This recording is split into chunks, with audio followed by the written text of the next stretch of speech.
Well, good morning, friends. Thank you all for being here. It is an honor to introduce Dr. Stephanie Pincetl, our distinguished guest for today's faith conversation.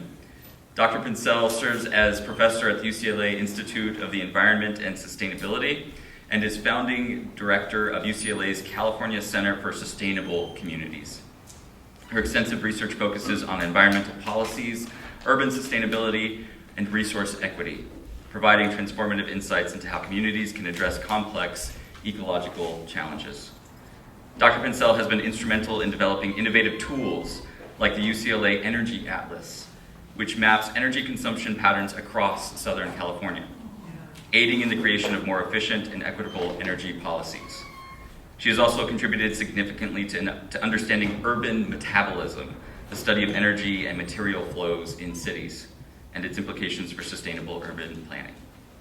Beyond her academic achievements, Dr. Pincetl is committed to bridging the gap between research and practical application, collaborating with policymakers and communities to implement sustainable solutions.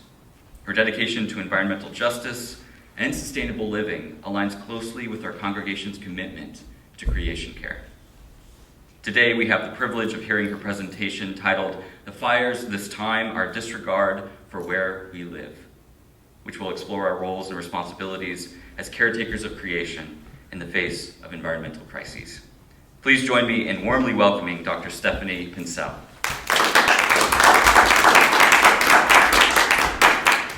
Thank you very much for that generous introduction. I feel it's weird to hear what you just do, right? You just do it because it has to be done and that's what you do. But thank you very much, and it's a pleasure to be here. I had to interrogate a little bit what Presbyterianism was.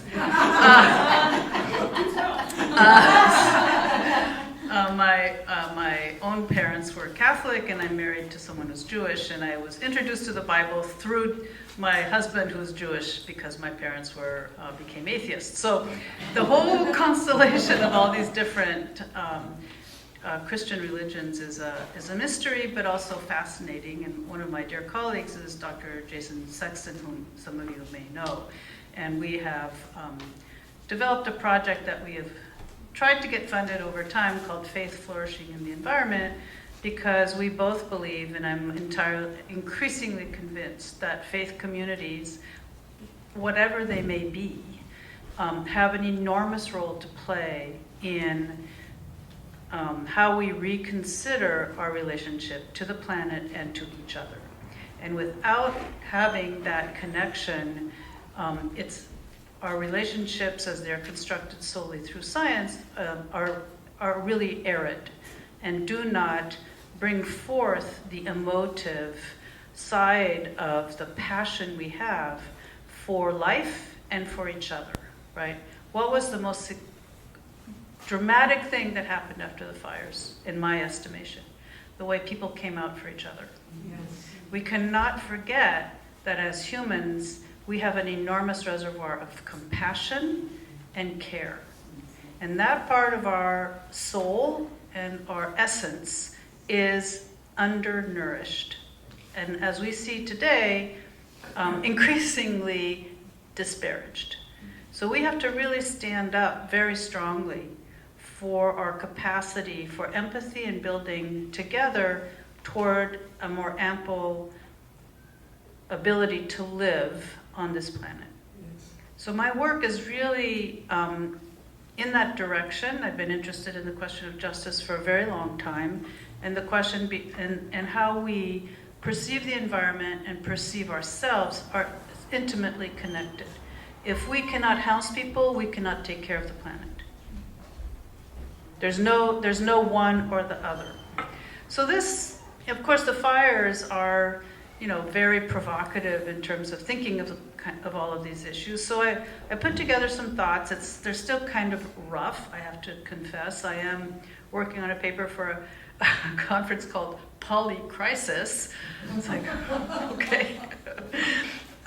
In May. So thank you actually for pushing me to write this, because I think, or put this together, because I think it's helping me think forward. So any feedback is welcome. I don't pretend that this is some kind of extraordinarily esoteric or very important talk. I'm just hoping that it'll provoke some dialogue amongst us. Okay, and many of you have probably read James Baldwin, The Fire Next Time. Well, my husband and I were driving down from the Central Valley and listened to that book, and it was so impactful, right? And we have to remember as well how many amongst us have suffered a very long time, and we are only beginning to feel the pinpricks, right? So we are in the fires this time, not just in terms of our own physical place and what happened, but generally. So in that spirit, let's go forward. Okay, so in many ways we have the tale of two fires, and the tale of settlers coming to a place they did not know. Settlers came to Pasadena, largely from the East Coast, seeking an Edenic place. Good weather, lots of rooms, extraordinary views. Later, people went to the Palisades, first the Presbyterians, as it turns out, and then Europeans fleeing from the Nazi regime. So we know that the Palisades was a much newer construction than Altadena. But still, remember, this is a vast, open region. I mean, LA County is about the size of Belgium, right? When you think of that, it's like kind of wow. With everything cheap. Timber was cheap, fossil energy was cheap, land was cheap, water was cheap, everything was cheap. So we built, right? We built and built and built. And I keep telling my students, if Europeans had such cheap energy, cheap materials and everything else, Europe would not look the way it does now, right? Those cities were built by human labor, people, individuals carrying stuff on their backs, horses, mules, and water power. What did we have? Well, we had fossil energy, right? So this incredibly abundant and powerful source of energy enabled us to build unlike anyone had ever built before. So all these people quickly encountered a foreign vegetation, chaparral, which they quickly eliminated from their domestic midst, replacing it with plants from far-flung places in the world, including palm trees, building outward to the chaparral. Right? So this chaparral ecosystem, so I'm a native Californian, and I grew up mostly in the outskirts of San Diego, where it was dominated by chaparral. And for me, my daughter too, my daughter has a hat that says, Woman of the Chaparral, or something like that. The chaparral has this incredible pungency and vibrancy that is subtle, and many of us do not see, right? We don't see it, hence it can be dispensed with. Very important part of the story here. So the native peoples, at first they were enslaved by the Spanish, as well as decimated by disease, hunted for bounty by white settlers, and essentially pushed aside along with their knowledge of place. And for nearly a century, white settlers continued to build and build and build and build, expanding especially into the Palisades, since the San Gabriel Mountains in that area were part of the National Forest, initially designated as the San Gabriel Timberland Reserve in 1892. So it later became a national forest. Places farther east, the forest starts higher up in elevation, and you've seen all that development on all those precious alluvial fans going out east, places where groundwater recharges that we're just building on. It's a whole other story. But this meant that Altadena could not grow further into the hillsides. This was a strict boundary. But native peoples and their knowledge was invisible, and they became homeless, right? This was their home, they became homeless. So the Palisades did not really start being built before the 1940s. So we have guests, animal guests. It was far from downtown, the business hub, and transportation was slow. People had summer houses out by the beach, right? They didn't live there full time, a lot of people. Altadena was an unincorporated area just north of Pasadena, and with the early 1960s redevelopment, African Americans moved there, and it became a place with one of the largest African American populations in the county, about 20%. The population of African Americans in LA County is, I think, 6 to 8%. It's very, very small. Many people, after deindustrialization and the closing of the automobile plants and so forth, moved to San Bernardino because they could no longer live here. So we had a black flight out into the Inland Empire area, except for Pasadena, where people could still afford to live, and there's multi-generational housing, families who lived in Altadena. The San Gabriel Mountains were among the first forest preserves created in the U.S., protecting watersheds for their water controlling and absorbing capacities. This reflected an early understanding of what we now term ecosystem services, which I find a little abhorrent because it's so instrumental, but nevertheless, it does say what it says, right? So what characterized the Palisades was this unlimited access to land. The Santa Monica Mountains were there for the taking, essentially. In the 1920s, LA grew enormously, and the powers that be in LA County were worried that it would no longer be attractive, and they commissioned the Olmsted brothers. The father had designed Central Park, the Golden Necklace in Washington, in Boston, right, very renowned landscape architect. The Chamber of Commerce contracted with them to develop a plan entitled Parks, Playgrounds, and Beaches. This plan encompassed more than 1,500 square miles. It was a vast, ambitious, visionary plan. And they imagined a 700,000 acre network of accessible and connected open spaces, parklands and parkways, with special consideration for working class residents, much like Central Park was actually. And it was a really brilliantly thought out plan, but it was shelved as it came out right during the Depression. And real estate interests were concerned that it precluded development on too much acreage. So one of the reasons we are park poor in LA, actually, because I've done a little work on parks in LA, is that real estate interests did not want parks because they felt that it would deprive them of places to develop. The real estate machine in LA County and LA cannot be underestimated.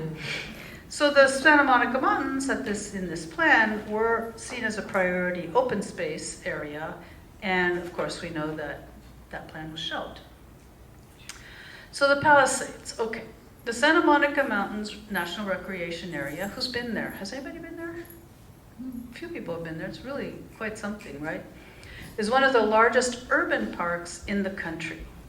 Spread across more than 150,000 acres, it encompasses more than 25 zip codes. Wow. It's a crazy quilt of open space owned by federal, state, and local agencies, all overseen by the National Park Service.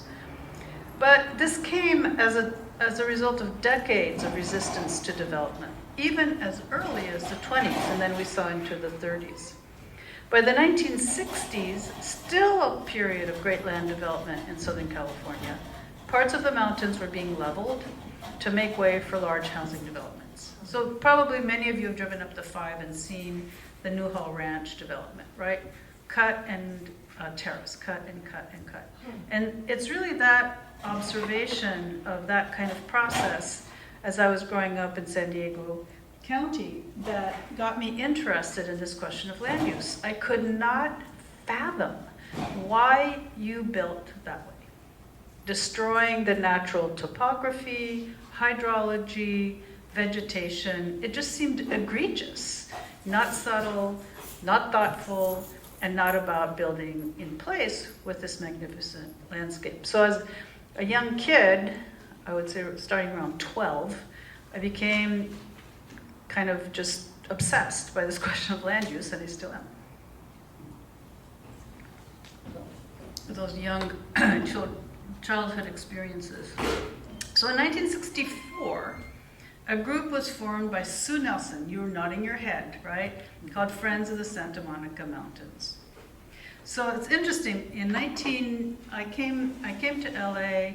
I went to school at UC Davis. I had never lived in LA. I met my husband. He wanted to move to LA. I was kicking and screaming in 1980. I was like, what am I going to do? This is Mordor. I don't know anybody. It's so big. But I came thinking I would do my PhD dissertation in anthropology on the Santa Monica Mountains. And I met Sue Nelson and Jill Swift, I think her name was, and a number of those women who had been fighting for a really, really long time to preserve the Santa Monica Mountains. And it was still such a violent fight. And so the women were fighting to preserve the Santa Monica Mountains. Their husbands worked for the law firms trying to make the Santa Monica Mountain development process easier. And it was just like this tense. I thought, I can't deal with this. I can't write my dissertation on such a fiery situation that's still active, and plus I had so much bias. Anyway, so that was that. But it was a very poignant moment, and I think there needs to be a book written about this process. Actually, it's been done for the Golden Gate National Recreation Area. It has not been done for the Santa Monica National Recreation Area. So if you know anybody looking for a good topic for a book, I would suggest pointing them in that direction. You can interrupt me at any time. It's more of a conversation, I hope, since we're not very many people. So there were these unsung conservationists of LA. Sue Nelson was joined by other women who lived in the area, including in Malibu, to fight to create a Santa Monica Mountains park and oppose development. This is 1964, right?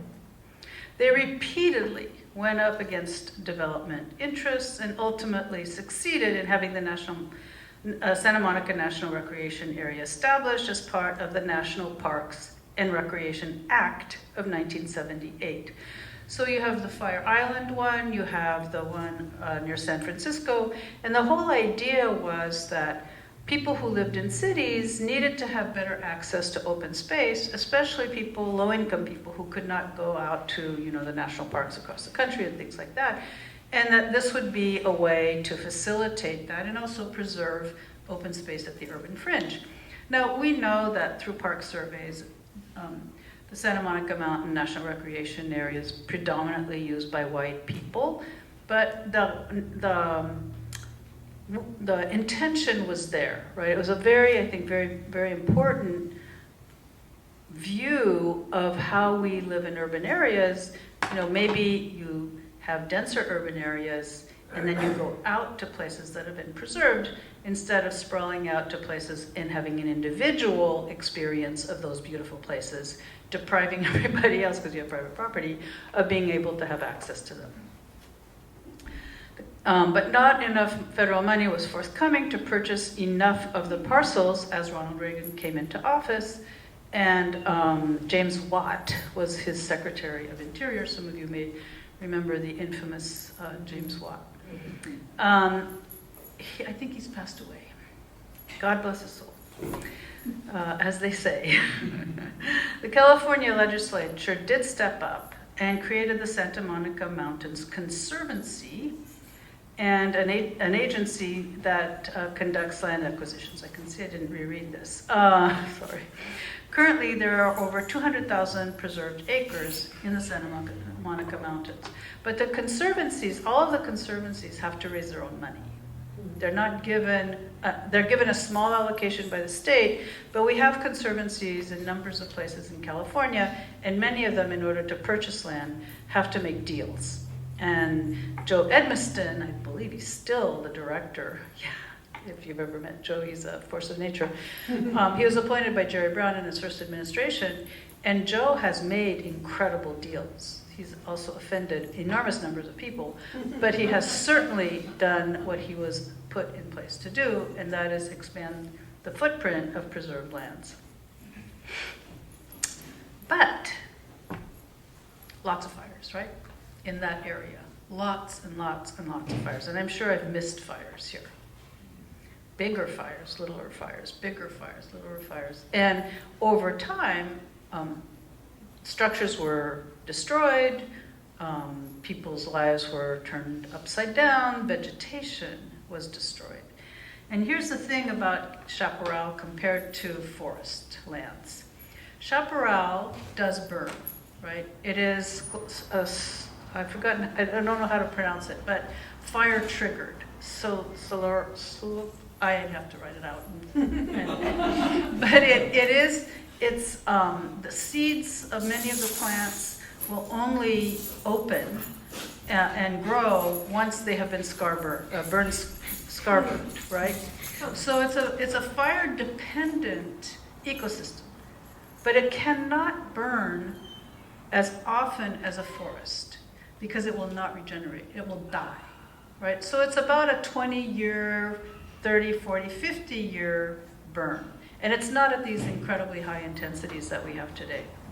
So while people talk about, introducing controlled burning into those areas, they confound the controlled burning or the prescribed burning that takes place in the mountains with the chaparral ecosystem. And that's a very serious management problem going forward. In fact, I've read a number of those, myriad of Blue Ribbon Committee's reports, and they label their burning and vegetation management as forest management. And it's like, dude, have you looked out there? Well, tell me what the forest looks like out there. A bunch of shrubs, right? With some oak trees, basically. And so that's why this question of place becomes so important. We have to realize where we live. And that's also why at the beginning of my talk, I spoke about the introduction of all of these plants from all over the world. So on the one hand, it's marvelous, right? You can grow just about anything here. You can grow bananas. You can grow mangoes and papayas and oranges and azaleas. And you can grow all kinds of things. And there's a wonderful part of that, which is if you like plants, you can go crazy, trying all these exotic species out. At the same time, you are not in place. There's not a sense of the plant palette that exists here and of an appreciation of its incredible biodiversity, how it supports an enormous number of birds and other animals. And it is, in my opinion, beautiful, right? There's this kind of subtle year process, right? The winter and spring, it's lush and green and flowers. I was driving home from Ojai yesterday, and the hillsides are covered with ceanothus in bloom, that kind of light blue. And if you're looking, depending on what time of day, like at the sunset, there's this kind of radiance of blue in the mist. I don't know, I just think it's marvelously beautiful. But we don't see it because it has this kind of subtlety, in our eye and our olfactory senses are not trained to be with that vegetation. The smells are incredible, right? If you've walked through brushy chaparral and it's you're crushing the leaves as you're walking through, there's this amazing set of odors that come from it. In any event, whatever. If you are interested really in being conscious, I think having a sense of place and the vegetation there is incredibly important. I'm not saying you shouldn't plant any of this other stuff. I'm just saying it shouldn't be the dominant landscape. And we should adapt to the plants that live here ourselves, right? And they are adapted to high heat and to drought. All these other plants really aren't, right? And so how do we engage with place in a more active manner, starting with our own backyard and then kind of moving out to seeing this incredible chaparral vegetation and learning its needs, right? It's how it thrives. And clearly, we've done a very poor job doing that. So many fires that are all set by human activity. All of them. right? So what are we going to do? Build further out there? Rebuild 110% of your footprint in a bigger house? Where does the fire come from? It doesn't magically, this is not like Immaculate Conception, right? It's really about humans putting cars down ravines in flames. That started one big fire. It's about not having a good spark arrestor on your lawnmower. It's about throwing your cigarette out the window. It's about fireworks. So all of these, nearly all of these fires are not caused by lightning. They're not naturally caused fires. So here we are in this weird cycle, right? We know that greenhouse gas emissions are a problem in terms of heating the climate. That's human-induced. And then we create more fires that create more greenhouse gas emissions that also are human-induced, right? There's this kind of circularity there. And all we can think of is rebuilding in the same way, if not bigger, and protecting ourselves against the fires that are human-induced. There's a kind of paradox or an irony there, right? So what we hear from the dominant narrative is, well, build back as fast as possible, exactly the same thing. Why? So that we can go through yet another one of these? And the tragedy that brings to people's daily lives and their finances, and not to mention the ecological devastation that occurs. So my recommendations, not that I've been heard, but my recommendations were, subsequent to the fires, ensure people have housing that they can afford in the short term. Make sure that speculators and speculative investments don't come in and buy out properties so that people can't move back. And let's start a very serious, very well thought out set of public discussions about what we want LA to be going forward. Because believe me, all of the rebuilding that's going to take place the cost is not going to be borne by the people who live there solely. It'll be borne by all of us. So if LADWP has to rebuild and is rebuilding its infrastructure, LADWP is a municipal utility. Who pays for the services of a municipal utility?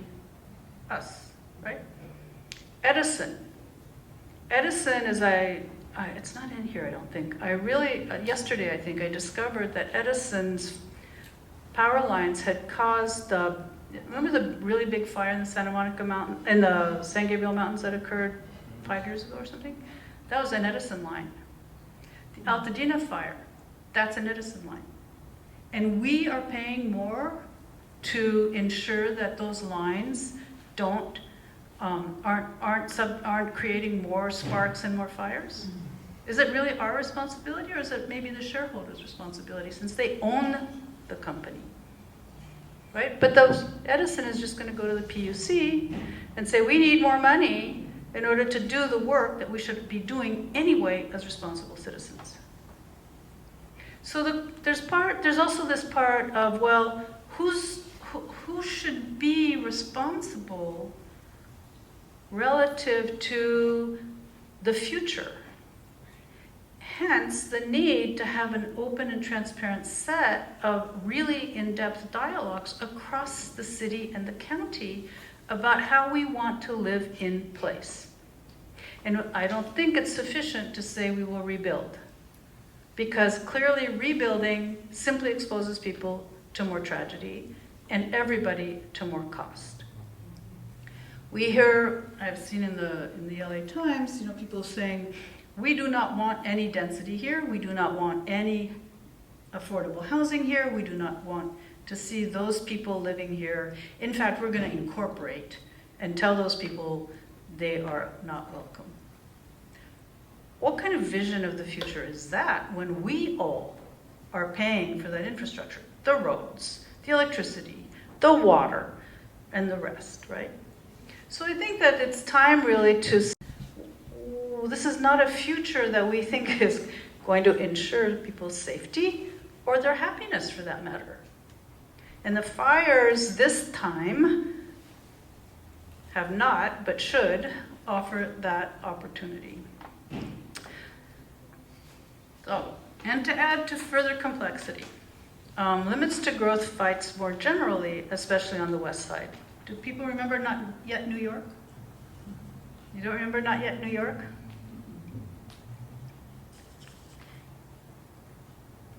Not Yet New York was a funny movement here in the west side, where as the the Bradley Hamilton development machine, that's kind of urban history, in LA, started creating high-rise pods, right? So you have Century City there, you have that big place in the valley. We had this kind of surge of development with malls and high-rises and stuff. And the folks on the west side did not want to see any high-rises in their midst or this densification. And so they worked and West Siders are very politically powerful because they have money. They heightened protection for single-family zones, larger lots actually, and provoked these kinds of struggles among agencies, including the Coastal Commission and the county, about what development could occur and where. And the success of Zev Yaroslavsky and the Coastal Commission in 2014, despite really strong opposition from the real estate development interests, created the ability to protest and not have mansions on top of hillsides. Do you remember any of that? Some of you, maybe? Yeah. No more vineyards. I mean, there were 2 or 3 things like that, which were very hard fought, big successes, but pale in comparison to these visions of preserving the Santa Monica Mountains, right? So in that almost 20-year period, the expectations of what could be done, I thought, were kind of eroded. So here, banning ridge-like development, sitting oaks and other native woodlands, outlawing poisons that could harm wildlife, I mean really, protect water sources, restrict lighting to preserve night sky, and I loved Zev. I think Zev is a lovely person. This is not personal, it's just like our expectations of what could be done had been so eroded by the powers that be, who were land-owning interests on the west side, that this is the outcome. In the 2014 land use plan was adopted by the County Board of Supervisors, despite obviously strong opposition from real estate interests. So this is kind of what Zev was fighting against. Pretty hideous stuff. And I cannot read my own, okay, it's the next slide.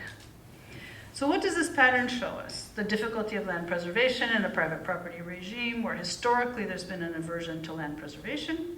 This is the story of California, right? If you really want to know about it, read my book. A long history of fires and the incremental process that it takes for preservation, if it occurs, to happen at its cost. The relentless pressure for continued land transformation, a lack of respect for nature, and a deep lack of understanding of place. It's really hubris, right? We think we can control these fires. And we heard from the people whose fires had been burned in the Palisades say, well, why didn't the city do blah, blah, blah, blah, blah? Well, the infrastructure for the Palisades, particularly the alphabet streets, right, that no one ever thought would burn, was built in the 50s, 60s maybe. That infrastructure, the firefighting infrastructure, was perfectly adequate to fight house fires. It was built to provide water, domestic water, plenty of it always, never a problem, and to fight house fires. Plenty of the water for that, no problem. Did the city of LA ever anticipate the kind of cataclysmic 100-mile-an-hour flames that the Santa Ana winds brought to the Palisades? No. Could it have ever built a firefighting infrastructure through the water there?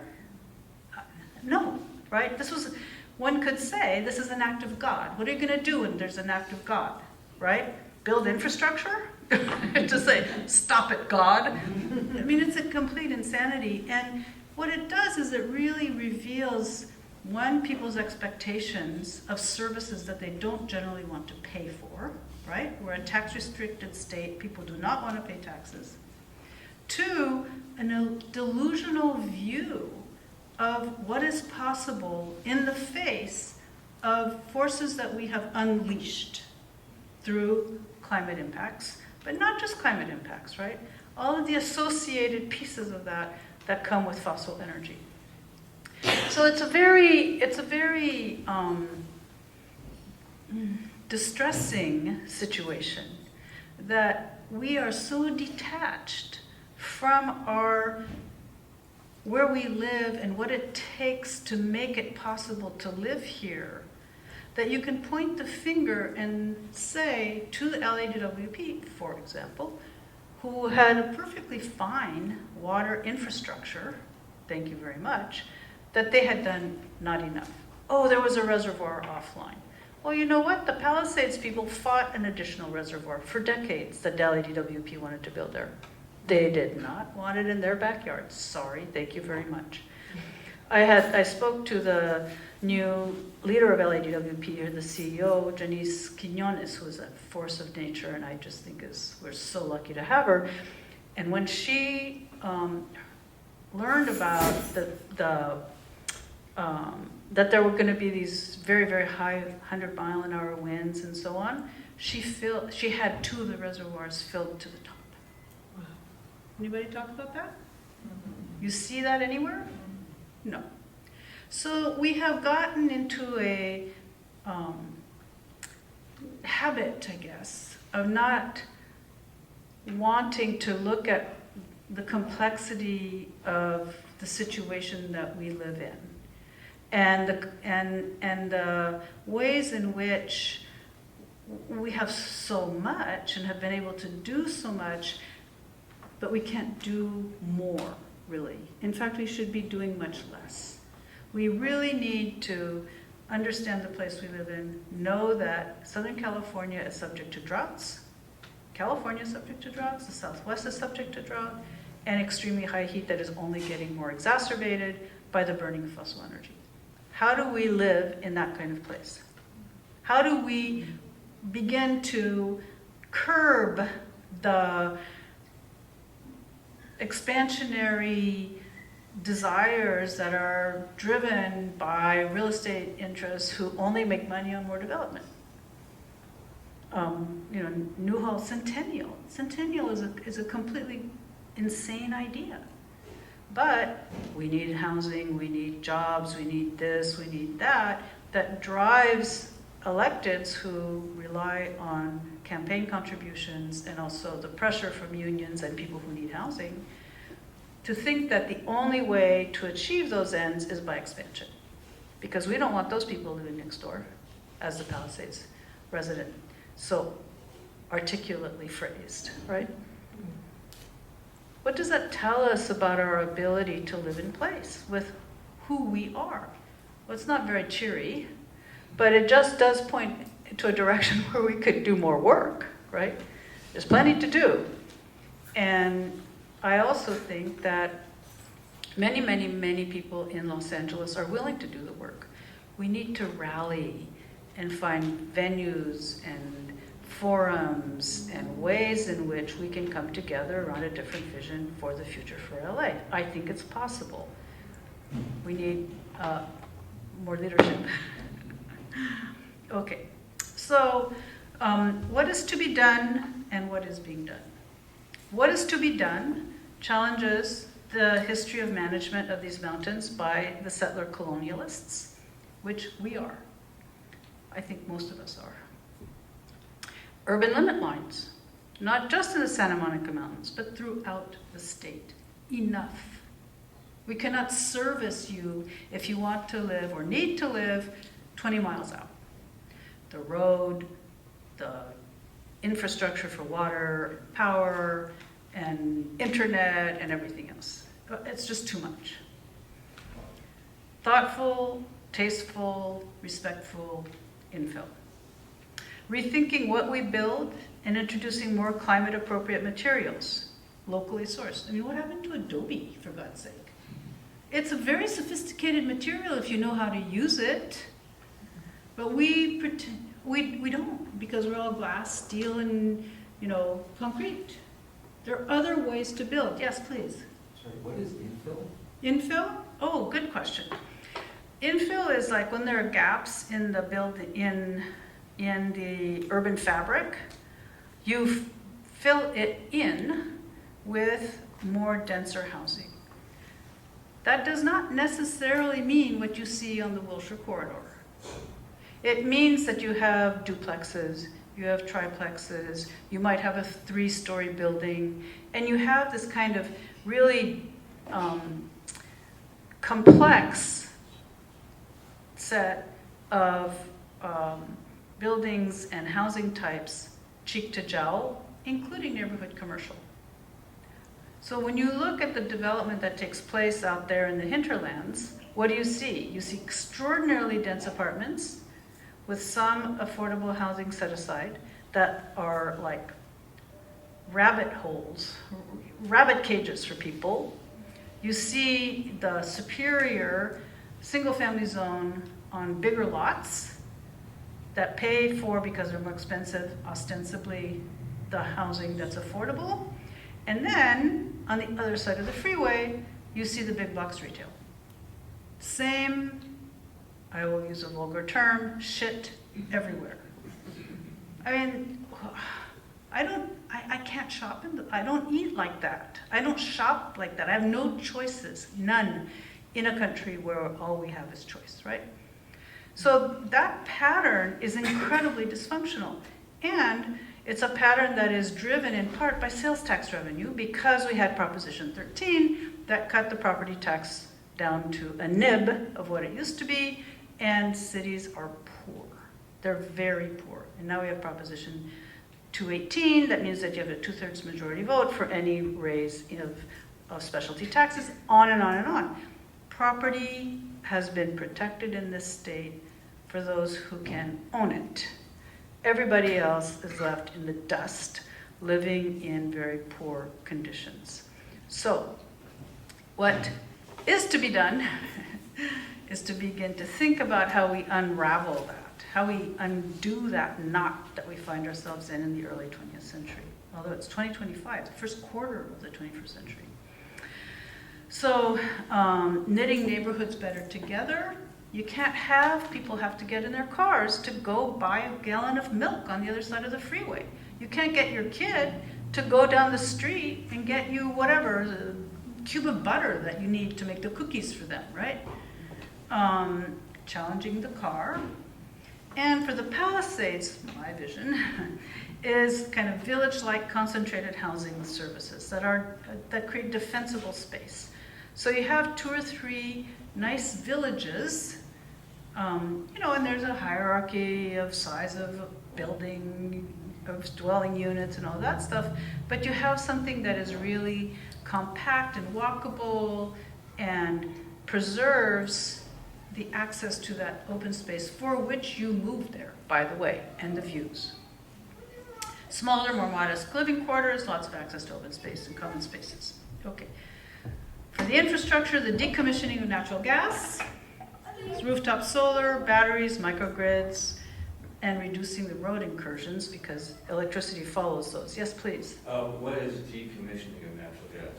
It means, well, that's a good question, right? I use it so readily that it's a term of art. Thank you for that. It means shutting down natural gas pipelines. So the city of Los Angeles had an ordinance that said all new buildings would be all electric. How many buildings burned in the Palisades, right? What an opportunity to really implement that. Well, Mayor Bass exempted all new build from that regulation. In the Palisades? Mm-hmm. The other thing is, we know all about the power lines in the Eaton Canyon fire. We don't know anything about gas. The gas company has not said a word about Does it need to rebuild? How much is it going to cost? Was any of that infrastructure part of the exacerbating the fire? You could imagine gas is very flammable, right? And who regulates the gas company? The Public Utilities Commission, because it's a private monopoly in San Francisco. No accountability whatsoever. Yes? And just adding to that, because I've been hearing people talk about this electrification, there's so many options now for the kinds of utilities, that, I mean, you know, appliances that were Yeah. fueled by gas. Yeah. And they now know that gas permeates in ways in your own airspace and indoors that you don't know, that really affects people's health. And so there really are, and if you didn't have to rebuild all the gas infrastructure in the Palisades, you could underground the electrical wires. There's problems with undergrounding when you have those two spaces fighting underground to make it all work out. But the fact that the city's, you know, saying people can rebuild everything with gas again is going to make it, you know, lose that opportunity. Thank you for that. Better said than I could have. And what's a So microgrid? what's a microgrid? A microgrid is, it's a solar array that is kind of common and that serves a smaller footprint. So if you think about, you know, when you drive around LA, you can see LADWP, electric stations where they, what are those things called? Where big power comes in on the big wires and then is redistributed out on the smaller wires. Thank you. And so you could imagine similar footprints with with solar and batteries that serve the neighborhood area. So you don't have to have your own rooftop solar. And because it's all burned, you have a green field that is brown, gray, and ashes, but you have an opportunity to do that. So what is being done? Well, the California Environmental Quality Act is being suspended. The Coastal Commission rules about coastal development suspended. Malibu houses probably would not be able to be rebuilt, right? Nor actually should they be because of sea level rise, but requirements about electrification suspended, the ability to build 110% of the footprint. You know, if you have a 5,000 square foot house to begin with, that makes a pretty big house when you're rebuilding. Can I ask you what just to play devil's advocate Yeah. for a second, what is the justification for rebuilding bigger than before? Don't ask me. How did the homeowners get that So back? the entitlement the homeowners feel because they own the property. Yeah, so there have, thank you. Yeah. I don't know why anybody would build bigger. There are probably requirements about being able to, you know, about your footprint, and now you can even build bigger than you So did. is the idea to try and recover some of the additional costs of rebuilding, like by adding square footage? I think it's about people wanting a lot more space. Mhm. I mean, you've seen those places up in Bel Air, you know, probably one or two people rattle around in those part of the year, and the rest of the time they suck up resources and energy. I find it, I live in an ADU in the back of my daughter's property, so it's a little foreign to me. But that's my privilege because we were able to do it. But you know what I'm saying? People will, I can't explain. Fast permitting, no questions asked of rebuilding, talks of controlled burning, applying forced burns to chaparral, all places are the same, vegetation eradication near homes, and likely bigger fire breaks. Just a tiny second. Calls for resizing water supplies to hydrants to be able to better fight the fire. So let me just make a side comment about the fire breaks, and then I'll be happy to entertain your question. So the fire breaks, you've seen those, right? These tabula rasa, bulldozer fire breaks that are probably, you know, half the width of this room, supposedly there to be able to slow the progression of the fire. So two things. One is, most of those fires with the Santa Ana winds are wind-driven, and the embers can go really far, a mile. So the fire break does nothing to do that. What the fire break does do is create an opportunity for invasive European weeds to come in, which are highly flammable. And so what you're doing, the chaparral is not highly flammable. It's flammable, it's not highly flammable. So what you're doing is you're creating corridors that welcome fire, essentially, through this idea of fire suppression, because this kind of fire breaks work much better in places like forests. Yes? Yeah, I had a question about like the serotinous plants like chaparral and trees with pine cones that need fire to open up. So if they aren't replanted, how does it change the ecosystem? Are they essential, or are they going to be incorporated in the new planning of the redevelopment? I don't know. It's very hard to plant chaparral. Chaparral is very finicky. I don't know if any of you garden much with native plants, but you know, they're very particular, and sometimes, you know, it'll depend on the year, it'll depend on the soil condition, especially if it's burnt. Sometimes they'll flourish, sometimes they won't flourish, and the prospect of replanting so many acres is out of anybody's imagination because it would cost so much money.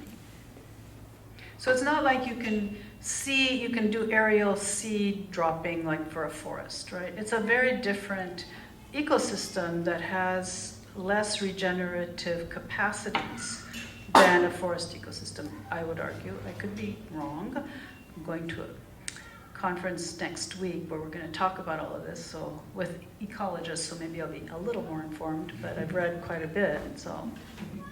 All right, so the risks. Wait, one more thing. Yes, please. Okay, so then on the vegetation eradication, so I'm on the trees committee of the Neighborhood Council Sustainability Alliance. Yeah. So we've been talking about these new the codes they're going to put out. It wouldn't even let you have trees near houses. Right. And there's, you know, seems to be mythology about trees having been involved with these fires, but that's not true at all. And there are ways that trees are protected. And similarly, native plants can be close to houses and not be flammable. So if these things pass, and it's very soon, it's in process now, it's going to make things even worse in terms of vegetation. Yes, it's out of ignorance. We are not in place. We apply the same policies throughout. So yes, you probably don't want flammable mulch near your house. Yes, you don't want wood fences. Yes, you don't want, you know, probably wood decks that are not built with wood that is fire resistant, and there are woods that are way more expensive, by the way. But trees like oaks are ember catchers, right? They will trap the embers. As you say, there are many California native chaparral plants that are not highly flammable. And so there's this kind of hysteria about what to plant, where to plant, and this tabula rasa approach that is kind of shocking and so ugly. I mean, who wants to live in a tabula rasa environment with your trophy house? I mean, it's kind of weird to me, but that's not my aesthetic.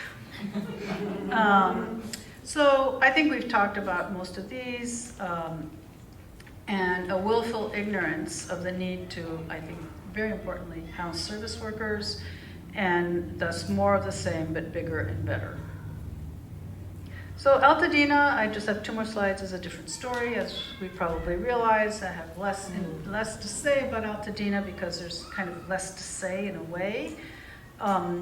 It's one of the, the African American community will probably dwindle tremendously unless there's an enormous sea change in how things are being approached out there.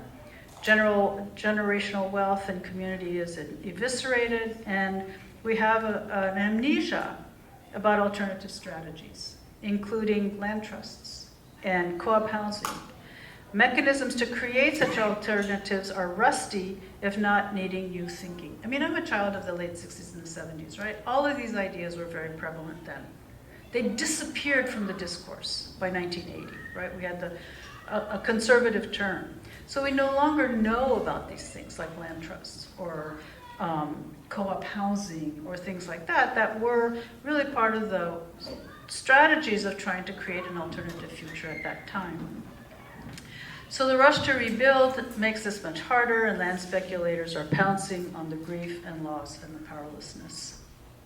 So where do we go from here?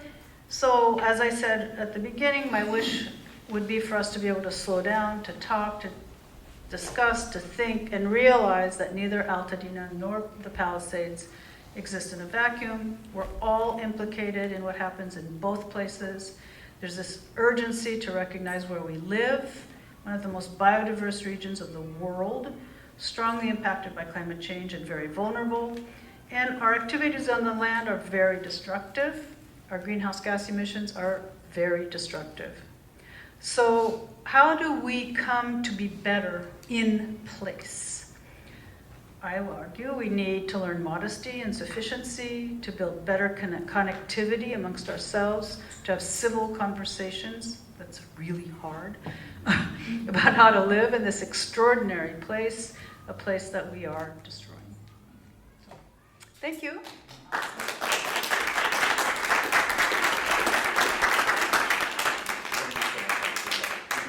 We have a couple of moments if there's any other lingering questions that anyone would like to ask. Yeah, Paula. I guess the thought, the one thing that came to mind as you were talking, because the system was designed well to fight house fires, but just as our healthcare system was kind of designed to treat regular illness, but during the pandemic, the healthcare system couldn't keep up. Right. But we're not expecting hospitals to double and triple in size just in case it happens again. So, well, I guess that's where it gets, it needs to become more of a prevention, as you're talking about, a prevention mode versus because people want to pay for that level of service. I mean, I guess those are all the thoughts you stirred up in my mind today. Thank you. Oh, you're welcome. Yeah. I couldn't agree with you more. Plus, the thing about those who were most strongly affected by the pandemic were the poorest and the oldest. So was it really that we didn't have enough emergency care or hospital beds or anything else?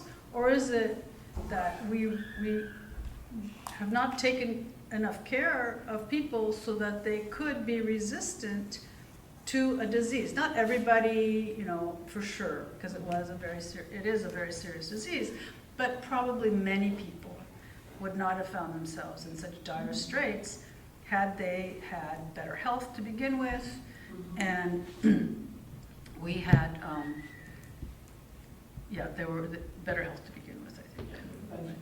Yeah. Yes, please. The parks plan that got derailed during the Depression, do you have an idea of what LA might have looked like? Did they have plans for it? Is there any idea of what it would have looked like here today? Well, there is a book that was put out about the Olmsted Plan about 15 years ago that reproduced the photographs and then mused about that, actually. So the LA River corridor would have been preserved. And the thing about that plan was it was still at the moment where there were these scenic boulevards, right? And so it was very, in a sense, automobile-based at the same time. So you had this open space and these really beautiful scenic boulevards throughout Los Angeles. I haven't looked at it carefully again in a long time, but you can find it online. Yeah, the Olmsted Plan. Yeah. I might venture, do you want to go ahead, Carol? Well, my question coming in, and has been since I knew you were coming, is, what can faith communities do to address these problems? And I think you probably answered that, but just building conversations at least to start. Well, I think that there's a lot of opportunity to go as a faith community to see the city council, Tracy Park, to make appointments in her office, to talk to her planning deputy, to talk to Hovarth's planning deputy. I think that the outcome of conversation has to be political, and having electeds know that rebuilding business as usual is unacceptable, and that they can rely on the support of communities of faith in opposing the pressure for the rebuilding as usual. Who wants to rebuild as usual? Exactly. Who is interested in alternatives? Well, they don't have as much voice because they aren't the real estate. They aren't the Carusos, right? They're just folks, right? And so having electeds need to know that they will not be politically vulnerable if they take a stand. And so part of the relationship with politics is not just to criticize, but also to create alternatives and to support. So I would say that as people in the faith communities organize around these things, they have to have a platform and go talk to electeds and talk to their neighbors and write letters to the editor of the LA Times, who really needs a bunch of letters to him about his recent turn, editorial turn and so on. I think that there are those avenues, but we are like rusty. We're really rusty. Homeowners associations. Any of you belong to a homeowners association? They're nasty, a lot of them, right? Be a very strong voice in your homeowners association. Say, sorry, I disagree, right? Because they are very politically powerful. They put Proposition 13 on the ballot. They put Proposition 218 on the ballot. They put Proposition 26 on the ballot. They are anti-tax and do not generally feel that they should be responsible for having more housing in their midst, right? Nothing, I don't know about your homeowners association, but I rub shoulders with them.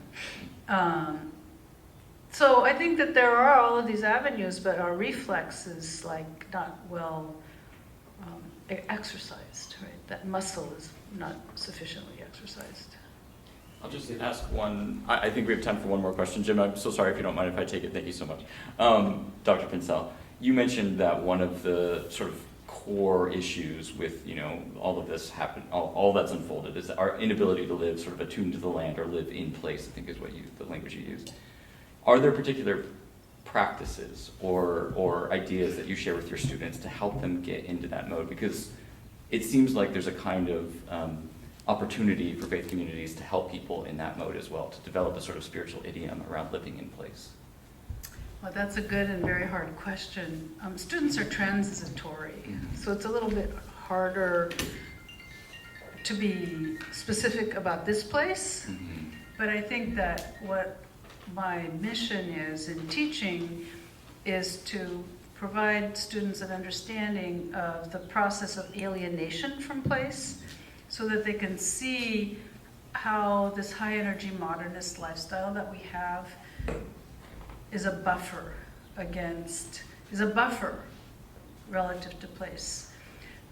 If you live in most of our lives, we don't experience the extremes of climate at all, right? We're in a car, we're in an office, we're in a store. We don't feel the hot and the cold for most of us, right? Unless you're really poor. And we don't walk, we don't, right? And so not only is the way of life alienating us from actually experiencing where we live, but there's a kind of active promulgation of strategies to further buffer us, right? Comfort, ease, all of the advertising that we have is about making our lives more comfortable. But part of being human is really discomfort, because the discomfort makes you better appreciate the comfort, and also, I think, reconciles us a bit to the inevitability of pain in life. I don't think any of us have lived a life with no pain of one sort or another. Disease, divorce, infertility, accidents, being fired, there's so many ways, right? But we don't, and I think communities of faith have an ability to recognize and help people cope with that kind of discomfort. But being alive on the planet can be uncomfortable. So I think that part of living in place is recognizing, like these days, it's like we live on the most beautiful place on the planet. in August, when it's 110 and really smoggy, it doesn't quite feel that way, right? So it's about really it's about seeing it and feeling it and being with it in order to be able to be more proactive about the protecting what we cherish. Is that an Yeah. answer for you? That's great. Thank Okay. you so much. And on behalf of WPC, thank you so much. Oh, you're so welcome.